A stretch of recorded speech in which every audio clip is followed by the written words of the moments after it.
শিক্ষার্থীবৃন্দ, আমি মোহাম্মদ মনিরুল হক, প্রভাষক পদার্থবিজ্ঞান বিভাগ, দৌলতপুর কলেজ দিবানৈশ, দৌলতপুর খুলনা, তোমাদেরকে জানাই আন্তরিক শুভেচ্ছা এবং অভিনন্দন।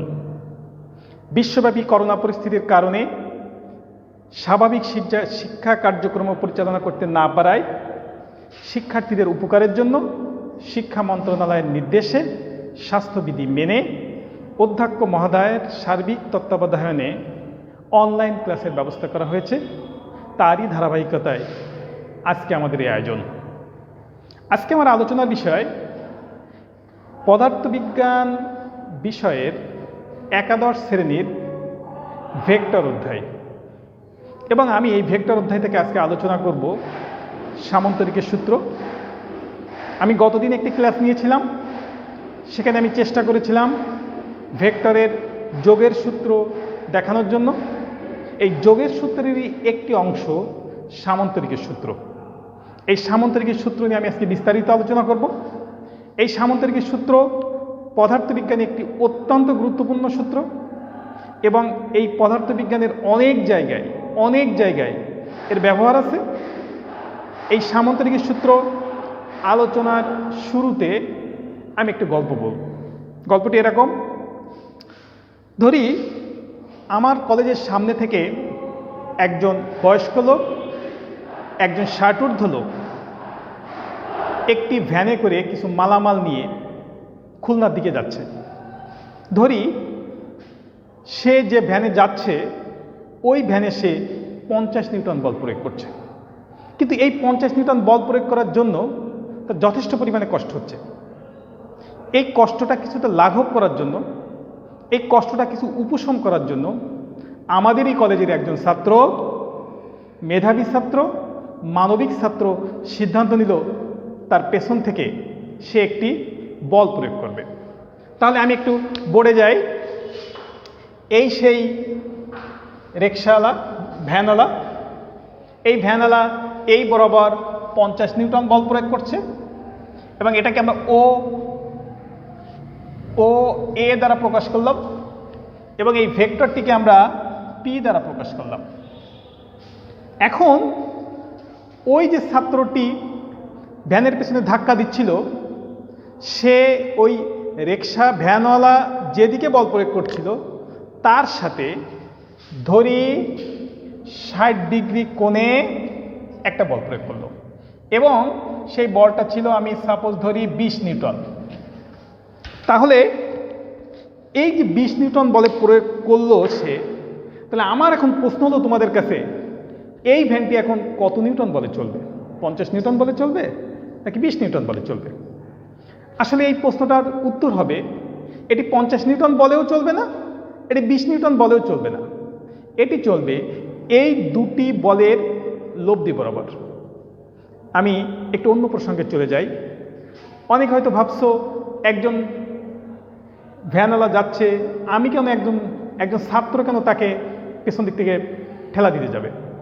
আসলে বিষয়টি আসলে এরকম, এই পৃথিবীতে আমরা যে কাজই করি না কেন, আমাদের সেই কাজ যদি কারোর কষ্ট লাঘবে ব্যয় হয়, কারোর প্রেশানি লাঘবে ব্যয় হয়, কারোর উপকারে ব্যয় হয়, সেটি একটি মহৎ কাজ।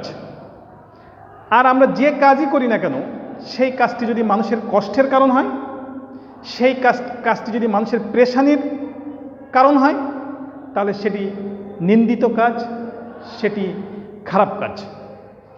আসলে বিষয়টা হলো, আমি প্রায় ক্লাসে কথা বলে থাকি, আমাদেরকে ভালো ডাক্তার হতে হবে, আমাদেরকে ভালো ইঞ্জিনিয়ার হতে হবে, আমাদেরকে ভালো আমলা হতে হবে, আমাদেরকে ভালো ব্যবসায়ী হতে হবে। সবার আগে দরকার হলো ভালো মানুষ হওয়া। আমরা যদি ভালো মানুষ না হতে পারি, তাহলে আমরা যে পেশায় গ্রহণ করি না কেন কোনো লাভ হবে না। আর আমি যদি ভালো মানুষ হতে পারি, তাহলে আমি যে কাজটি করব না কেন সেটি হবে মানুষের কল্যাণের কাজ, সেটি হবে মানুষের প্রয়োজনের কাজ। যাই হোক, আমরা পড়াশোনায় ফিরে আসি। এখন ওই লোকটি যে ধাক্কা দিল যে ভেক্টর দ্বারা, সেই ভেক্টরটাকে আমরা কিউ দ্বারা প্রকাশ করলাম। এই দুটো ভেক্টরের লব্ধি আমি নির্ণয় করব সামান্তরিকের সূত্র দিয়ে। এই সামান্তরিকের সূত্র দিয়ে নির্ণয় করার আগে আমাদের মনে কিছু প্রশ্ন জাগতে পারে। আমি গতদিন যে যোগের সূত্র পড়িয়েছিলাম সেটি কি এই সামান্তরিকের সূত্রের সাথে সাংঘর্ষিক, না এই সামান্তরিকের সূত্রটি সেই সূত্রগুলিরই অন্য আর একটি রূপ? সেটি আমি এই ক্লাসের শেষের দিকে আলোচনা করব। এখন প্রথমে আমি একটু সামান্তরিকের সূত্রটি বিবৃত করার চেষ্টা করব। সামান্তরিকের সূত্রটি এরকম যে এই যে দুটো ভেক্টর, এই দুটো ভেক্টরের লব্ধি নির্ণয় করব আমরা সামান্তরিকের সূত্র দিয়ে। এই লব্ধি নির্ণয় করার আগে আমি একটু সামান্তরিকের সূত্রটি বিবৃতি করতে চাই। সামান্তরিকের সূত্রটি হলো এককালীন ক্রিয়াশীল একই জাতীয় দুটো ভেক্টর যদি কোনো সামান্তরিকের দুটো সন্নিহিত বাহু দ্বারা প্রকাশ করা হয়, তাহলে ওই দুটো ভেক্টরের লব্ধি হবে ওই সামান্তরিকের কর্ণের সমান। আমি এখন একটু দেখানোর চেষ্টা করি। এই একটি সামান্তরিক আঁকলাম, এখানে একটা পি ভেক্টর, এখানে একটা কিউ ভেক্টর। এই দুটো ভেক্টর দিয়ে আমি একটা সামান্তরিক আঁকলাম। তাহলে এই সামান্তরিকের কর্ণটি হবে এই দুটো ভেক্টরের লব্ধির মান অধিক। ও এ ইকুয়াল টু আমরা পি ধরলাম, ও বি ইকুয়াল টু আমরা কিউ ধরলাম, এবং এটাকে একটা সামান্তরিক বানালাম ও এ বি সি। এখন এই সামান্তরিকের সূত্র পড়ার আগে আমি একটু সামান্তরিক কাকে বলে সেটি একটু বলতে চাই।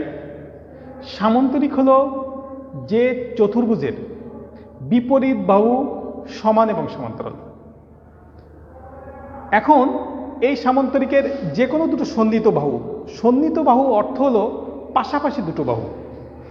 এই সন্নিহিত বাহু দ্বারা আমরা দুটো ভেক্টর দ্বারা প্রকাশ করলাম। এই দুটো ভেক্টর দ্বারা প্রকাশ করলে এই দুটো ভেক্টরের লব্ধি হবে এই সামান্তরিকের কর্ণের সমান। তাহলে আমরা বিবৃতি বুঝলাম। বিবৃতিটি আমি আবারও একবার বলতে চাই। বিবৃতি আসলে এরকম হবে, একটি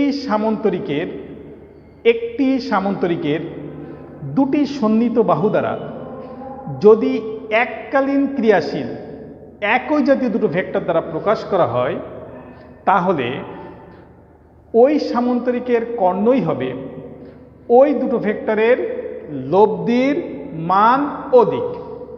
এটা হলো বিবৃতি। এখন আমরা দেখব সামান্তরিকের সূত্রের ব্যাখ্যা। এই ব্যাখ্যা বোঝার জন্য আমরা প্রথমে ধরি O A vector equal to P vector, O B vector equal to Q vector. তাহলে ও সি ইকুয়াল টু হবে ওই দুই ভেক্টরের লব্ধির মান, অর্থাৎ P vector plus Q vector equal to R vector. এটি ছিল আমাদের ব্যাখ্যা। এখন আমি একটু লব্ধির মানটি নির্ণয় করব। লব্ধির মান নির্ণয় করার জন্য আমরা একটু অঙ্কন করে নেব। সেই অঙ্কনটা আসলে এরকম, ও এ কে বর্ধিত করলাম, করে আমরা এটাকে ডি পর্যন্ত বর্ধিত করলাম।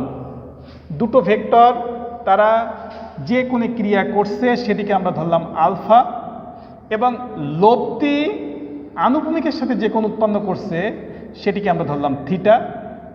তাহলে এটি যদি আলফা হয় তাহলে এটিও আসলে আলফা হবে। যাই হোক, এখন আমাদের প্রশ্নটা হলো লব্ধির মান নির্ণয়। লব্ধির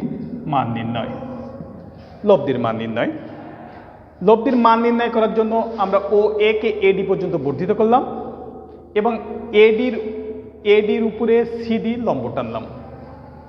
তাহলে আমরা একটি ত্রিভুজ পেলাম। সেই ত্রিভুজটি আসলে ও ডি সি এ। লব্ধি O C square equal to O D square plus CD square. OC square equal to O A square plus AD square plus CD square. এটিকে আমরা 1 নম্বর সমীকরণ দিয়ে রাখলাম। এখন আমরা আর একটা ত্রিভুজ বিবেচনা করলাম। সেই ত্রিভুজটি ত্রিভুজ এডিসিএ। ত্রিভুজ এডিসিএ আমরা সাইন আলফা ইকুয়াল টু, আমরা জানি সাইন আলফা ইকুয়াল টু লম্ব বাই অতিভুজ, অর্থাৎ CD by AC. CD equal to AC sine alpha. অনুরূপভাবে cos alpha equal to AD S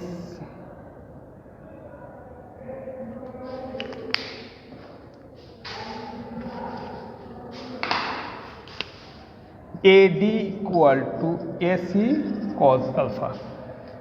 এটাকে আমরা 2 নম্বর সমীকরণ দিয়ে প্রকাশ করলাম। 1 এবং 2 নম্বর সমীকরণের মান আমরা এই সমীকরণে বসিয়ে পাই OC square equal to O A plus AD whole square plus CD whole square. সেখান থেকে P plus Q cos alpha তার whole square plus Q sine alpha তার হোল স্কোয়ার। সেখান থেকে পাই R equal to P square plus Q square plus 2p Q cos alpha.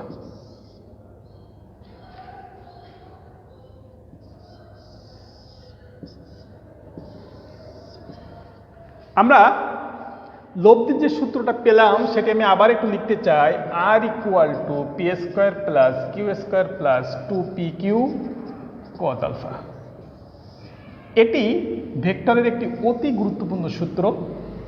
এটি শুধু ভেক্টরের একটি গুরুত্বপূর্ণ সূত্র না, এটি পদার্থবিজ্ঞানের একটি গুরুত্বপূর্ণ সূত্র। এই সূত্রটি আমরা প্রতিপাদন করলাম, একটু শর্টে প্রতিপাদন করলাম। বই দেখলে তোমরা আরেকটু স্পষ্ট হবে বিষয়টি। আমরা সময়টাকে কিছুটা কমিয়ে ব্যবহার করার জন্য আমরা একটু খুব শর্টকাটে একটা প্রতিপাদন করলাম।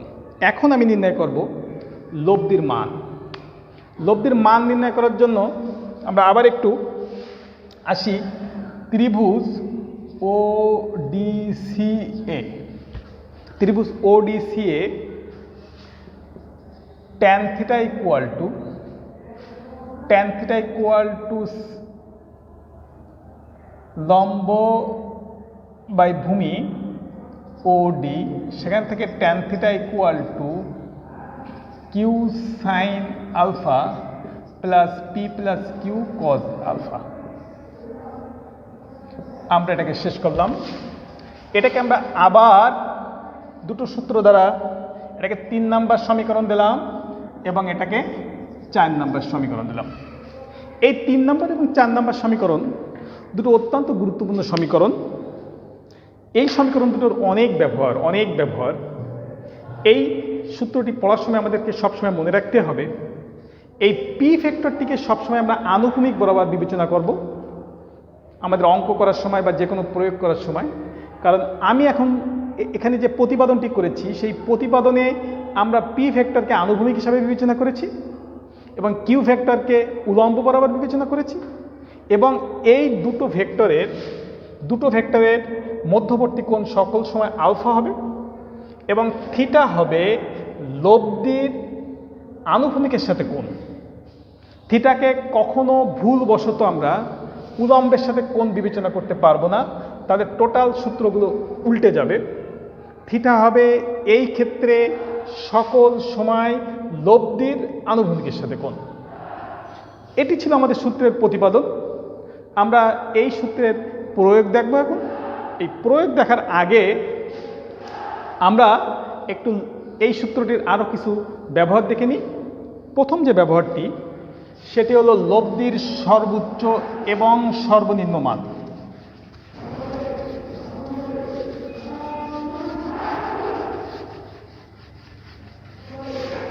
আমাদের এখন পড়ানোর বিষয় হলো লব্ধির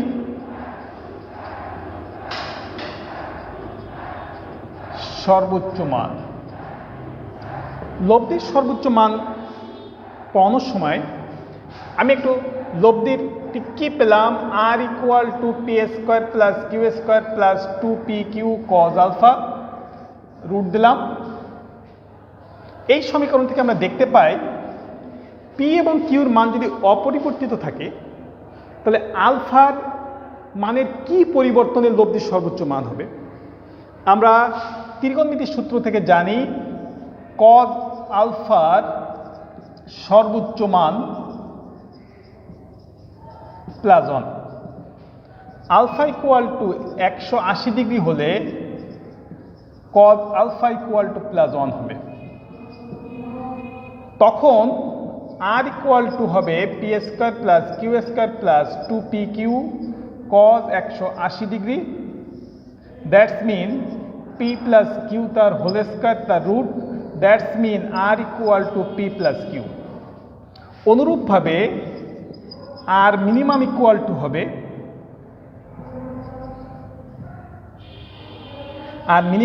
টু হবে পি মাইনাস কিউ বা কিউ মাইনাস পি, দুটোকে একসাথে লেখা যায় পি ডিফারেন্স কিউ। তাহলে এই সূত্র থেকে আমরা কি বলতে পারি, লব্ধির সর্বোচ্চ মান হবে ভেক্টর দুটোর বীজগণিতীয় যোগফলের সমান এবং লব্ধির সর্বনিম্ন মান হবে ভেক্টর দুটির বিয়োগফলের সমান। আমরা একটু উদাহরণ দিয়ে বোঝানোর চেষ্টা করি।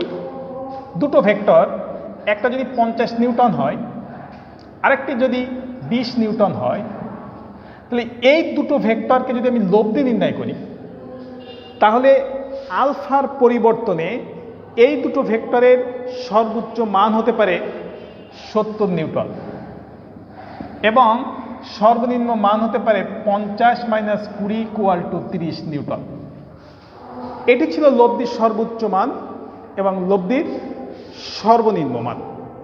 আমরা লব্ধির সর্বোচ্চ এবং সর্বনিম্ন মান পড়ার পরে আমাদেরকে আরেকটি জিনিস একটু বুঝতে হবে, এর কিছু স্পেশাল কেস আছে। বইতে খুব সহজ সরল ভাষায় এটি দেওয়া আছে, তবু আমি একটু অল্পর ভিতরে একটু আলোচনা করতে চাচ্ছি। স্পেশাল কেসটা হলো যদি এরকম হয় দুটো সমমানের ভেক্টর যদি সমমুখী হয় তাহলে তাদের লব্ধির মান কত হবে। তখন পি ইকুয়াল টু কিউ হবে এবং এই মানগুলো যদি আমরা এইভাবে বসিয়ে দিই cos alpha equal to 180 degree হবে এবং তখন আর ইকুয়াল টু হবে 2p। দ্যাটস মিন দুটো ভেক্টর যদি সমান এবং সমমুখী হয় তাহলে লব্ধির সর্বোচ্চ মান হবে তাদের যে কোনো একটির দ্বিগুণের সমান। এরকম কয়েকটি কেস আছে বইতে, আমরা এগুলো একটু পড়ে নেব। যেমন দুটো ভেক্টর যদি সমান এবং সমমুখী হয় তাহলে লব্ধির মান কেমন হবে, যেমন দুটো ভেক্টর যদি সমান এবং বিপরীতমুখী হয় তাহলে তাদের লব্ধির মান কেমন হবে, যদি দুটো ভেক্টর পরস্পর লম্ব বরাবর ক্রিয়া করে তখন তাদের লব্ধির মান কেমন হবে, এগুলো আমরা বই থেকে পড়ে নেব। এখন এই গুরুত্বপূর্ণ সূত্র আমরা পড়লাম, কিন্তু এর একটু প্রয়োগ করতে হবে। এর প্রয়োগ পড়ার জন্য আমাদের প্রথম যেটি দরকার সেটি হলো একটু অঙ্ক করতে হবে। এই অঙ্ক করার জন্য দুটো ছোট, একটা প্রথমে সহজ অঙ্ক দেখাবো এবং তারপরে একটু জটিল অঙ্ক দেখাবো একটা। এই সহজ অঙ্কটি দেখার জন্য আমি একটু অঙ্কটাকে মুখে বলে নিই। ধরি 50 নিউটন বলে, ধরি 50 নিউটন বল, আমরা জানি এটি হলো উত্তর, এটি হলো দক্ষিণ, এটি হলো পূর্ব এবং এটি হলো পশ্চিম। এই 50 নিউটন বলে একটি পূর্বমুখী একটা বল ক্রিয়া করছে। 50 নিউটন বলে একটি বল ক্রিয়া করছে। এই বলের সাথে 60 ডিগ্রি কোণে এই বলের সাথে 60 ডিগ্রি কোণে উত্তর দিকে 20 নিউটন একটি বল ক্রিয়া করছে। আমার অঙ্ক হলো এই দুই বলের লব্ধি কত হবে এবং তাদের দিক কত হবে। তো অঙ্কটা আমি একটু লিখে ফেলি। অঙ্কটা আসলে এরকম, 50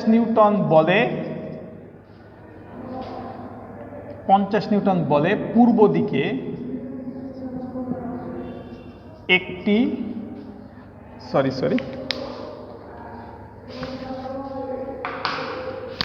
পূর্ব দিকে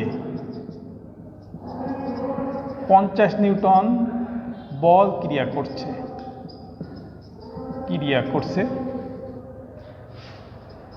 এই বলের সাথে 60 ডিগ্রি কোণে 20 নিউটন বল উত্তর দিক বরাবর ক্রিয়া করছে।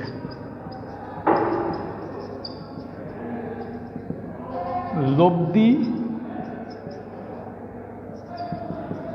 মান ও দিক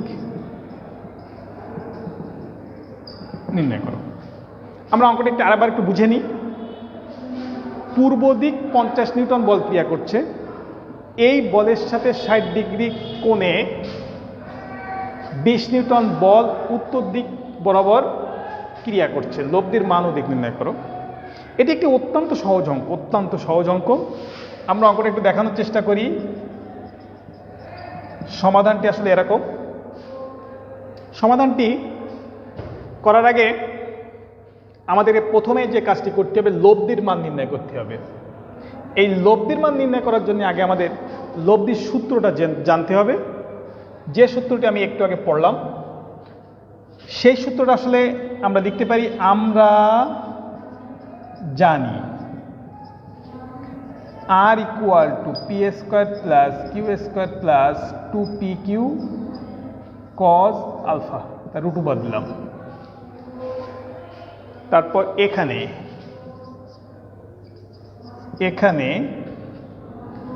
p equal to 50 newton, Q equal to 20 newton, alpha equal to 60 degree, R equal to hot.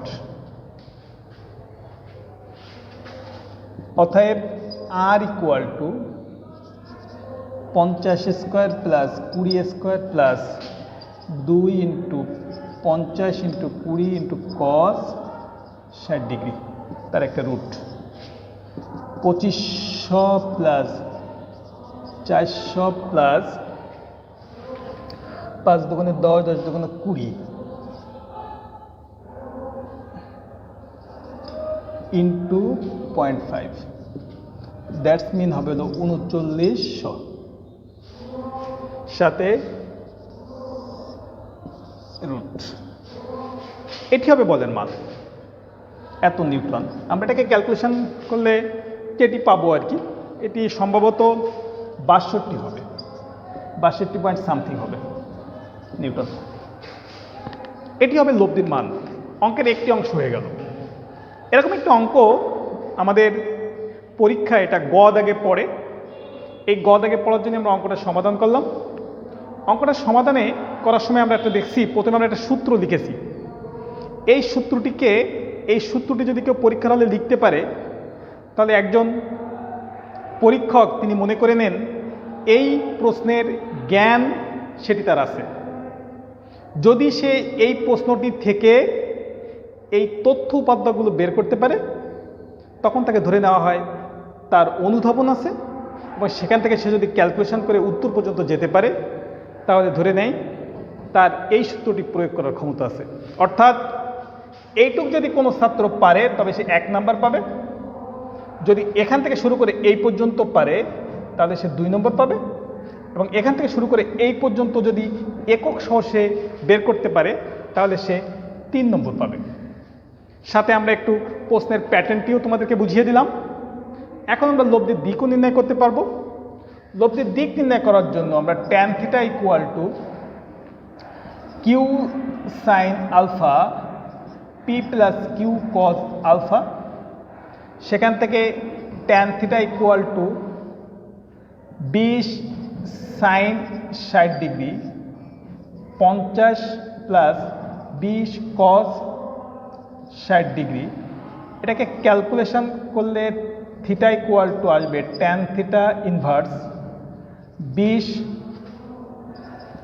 Sign 60 degree by 50 plus 20 cos 60 degree, যা উত্তর হবে তাই, সেটি হবে লব্ধির দিক। আমি একটা অঙ্ক বোঝানোর চেষ্টা করলাম, ক্যালকুলেশন আমি করলাম না সময়কে বাঁচানোর জন্য। এরকম একটা অঙ্ক আমাদের পরীক্ষার হলে 3 নম্বরে আসতে পারে। আমরা একটা সহজ অঙ্ক দেখলাম, আমি এই অঙ্কের থেকে একটুখানি জটিল একটা অঙ্ক দেখানোর চেষ্টা করব এখন। এই অঙ্কটির আমার কথা একটি নাম আছে, আমি এখন যে অঙ্কটি করাবো সেই অঙ্কটিকে আমি সাধারণত বলি নদী নৌকার অঙ্ক। এই নদী নৌকা অঙ্ক করার জন্য আগে আমি অঙ্কটা বোঝানোর জন্য একটা গল্প করে নেব। গল্পটা এরকম, গল্পটা আসলে ধরে নিচ্ছি আমরা দৌলতপুর লঞ্চ ঘাট থেকে একটা নৌকায় করে খুলনায় যাব, বা একটা লঞ্চে করে খুলনায় যাব। এই লঞ্চটি স্থির অবস্থায় 4 কিলোমিটার বেগে চলতে পারে। এই 4 কিলোমিটার বেগে চলতে পারে, কিন্তু আমরা যখন রওনা দিলাম তখন লঞ্চটি যেদিকে চলছে ঠিক সেই দিকে 2 কিলোমিটার আওয়ার বেগে স্রোত বয়ে যাচ্ছে। কিন্তু কিছু দূর যাওয়ার পর সে নদীর একটা কিনারা দিয়ে যাচ্ছিল এবং অপর কিনারায় সে তার বন্ধুকে দেখতে পেল, এবং সে সিদ্ধান্ত নিল সে ঠিক সোজাসুজি অপার পারে যাবে এবং সে তার বন্ধুর সাথে দেখা করবে। আমার অঙ্কটি হলো ওই লঞ্চওয়ালা যদি তার বন্ধুর সাথে দেখা করতে চায় তবে তাকে কোন দিকে সাঁতার কাটতে হবে, নৌকা চালাতে হবে। আমি অঙ্কটি বোধহয় তোমাদেরকে বোঝাতে পেরেছি। এখন আমি অঙ্কটা বইয়ের ভাষায় আমরা আগে লেখার চেষ্টা করি। অঙ্কটি আসলে এরকম, স্রোতহীন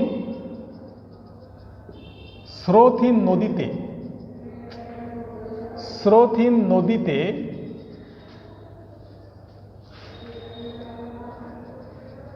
কোনো নৌকার বেগ 4 কিলোমিটার পার আওয়ার,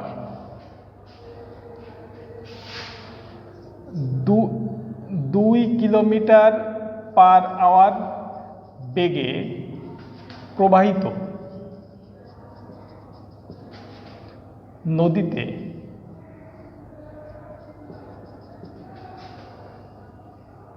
চলার সময়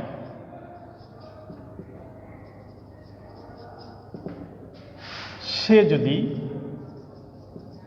ঠিক বিপরীত পাড়ে যেতে চায় তাহলে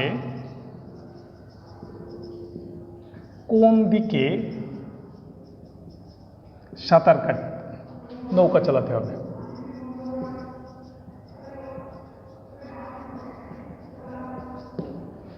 একটুখানি আমরা অঙ্কটা আবার একটু পড়ি। স্রোতহীন নদীতে কোনো নৌকার বেগ 4 কিলোমিটার পার আওয়ার, 2 কিলোমিটার বেগে প্রবাহিত নদীতে চলার সময় সে যদি ঠিক বিপরীত পাড়ে যেতে চায় তাহলে কোন দিকে নৌকা চালাতে হবে? এই প্রশ্নটি উত্তর খোঁজার আগে প্রথম একটি প্রশ্ন থাকে ছেলেদের, সেটি হলো স্যার নৌকার বেগ পি হবে নাকি স্রোতের বেগ পি হবে? এটিকে বোঝানোর জন্য আমি আগে তাদেরকে বলে থাকি আমাদেরকে ফিরে যেতে হবে আবার সেই সামন্তরিকের সূত্রে। সামন্তরিকের সূত্রে আমরা কোন দিকে পি ধরেছিলাম? সামন্তরিকের সূত্রে আমরা পি ধরেছিলাম সকল সময় আনুভূমিক বরাবর, এবং স্রোত সবসময় আনুভূমিক বরাবর চলে। স্রোত সকল সময় আনুভূমিক বরাবর চলে, তাহলে সকল ক্ষেত্রে স্রোতের বেগ হবে পি। নৌকা উলম্ব বরাবরও চলতে পারে, আনুভূমিক বরাবরও চলতে পারে, এই কারণে নৌকার বেগ হবে কিউ। তাহলে আমাদের আগে দেখে নিয়ে অঙ্কটিকে বিশ্লেষণ করার জন্য আমার এই অঙ্কের ভিতরে কি কি দেওয়া আছে। এই অঙ্কের ভিতরে প্রথমে দেওয়া আছে স্রোতের বেগ, স্রোতের বেগ কিউ, স্রোতের বেগ Q equal to 2 kilometre per hour. নৌকার বেগ P equal to 4 kilometre per hour. এরপর আমাদের ঠিক বিপরীত পাড়ে পৌঁছাতে হবে, অর্থাৎ এটি যদি একটি নৌকা হয়, নদী হয়, তাহলে আমাকে পৌঁছাতে হবে ঠিক বিপরীত বরাবর। অর্থাৎ বিপরীত পাড়ে আমি যখন পৌঁছাবো তখন নৌকাটির বেগও থাকবে, আবার স্রোতের বেগও থাকবে, অর্থাৎ সেটি হবে লব্ধি। আমরা একটু আগে দেখেছি বা পড়িয়েছি তোমাদেরকে, এই নৌকা এবং স্রোতের লব্ধির আনুভূমিকের সাথে মধ্যবর্তী কোণ থিটা। এই ক্ষেত্রে থিটা ইকুয়াল টু 90 ডিগ্রি। তাহলে theta equal two 90 degree. Theta equal two যদি 90 ডিগ্রি হয়, আমাকে কোন দিকে নৌকা চালাতে হবে? অর্থাৎ আমি যদি এই বরাবর নৌকা চালাই তাহলে নৌকাটি এরকম একটি জায়গায় চলে আসবে, তাহলে আমাদের নৌকা চালাতে হবে এই বরাবর। নৌকা স্রোতের বেগের মধ্যবর্তী যে কোণটি হবে সেটি হবে আলফা, এবং আলফা আমাদেরকে বের করতে হবে। আমি তথ্যগুলো কিভাবে পেলাম আমি ওদের একটু সহজ সরল করে বোঝাতে পেরেছি মনে হয়। এরপরও যদি তোমাদের কোনো প্রশ্ন থাকে তাহলে তোমরা যখন এই ভিডিওটি দেখবে তখন কমেন্ট বক্সে কোনো প্রশ্ন থাকলে কমেন্ট বক্সে লিখে দিলে আমি পরবর্তী ক্লাসে সেটি সমাধান করব। এখন আমাদের এই 4টা জিনিস আছে, অর্থাৎ পি আছে, কিউ আছে, থিটা আছে এবং আলফা আছে। এরকম একটি সূত্র আছে, সেই সূত্রটি আমরা জানি tan theta equal to Q sine alpha P plus Q cos alpha. আমরা সূত্রটি লিখলাম এবং এখান থেকে মানগুলো এখানে বসিয়ে দেব। আমরা প্রথমে লিখলাম tan 90 degree equal to Q that's mean 2 sine alpha plus P হলো 4 প্লাস 2 কজ আলফা। আমরা জানি tan 90 ডিগ্রির মান অসীম, সেই অসীম লিখলাম 2 sine alpha 4 plus 2 cos alpha. এই অসীমটাকে আমরা এভাবে লিখতে পারি 1/0 equal to 2 sine alpha. That's mean 4 plus 2 cos alpha equal to 0, সেখান থেকে কজ আলফা ইকুয়াল টু -12, সেখান থেকে alpha equal to cos inverse half equal to alpha equal to 120 degree. তাহলে আমরা কি পেলাম? আলফা ইকুয়াল টু কত পেলাম? 120 ডিগ্রি। এখানে আমরা যদি 120 ডিগ্রি কোণে যদি আমরা স্রোতের সাথে নৌকা চালাতে পারি তাহলে আমাদের ওই নৌকাটি ঠিক বিপরীত বিন্দুতে যেয়ে পৌঁছাবে। এই অঙ্কটি একটু গুরুত্বপূর্ণ অঙ্ক এবং খুব দরকারি একটি অঙ্ক, এবং বাস্তব জীবনেও এটির অনেক প্রয়োগ আছে। অঙ্কটি আমি তোমাদেরকে বোঝানোর চেষ্টা করলাম।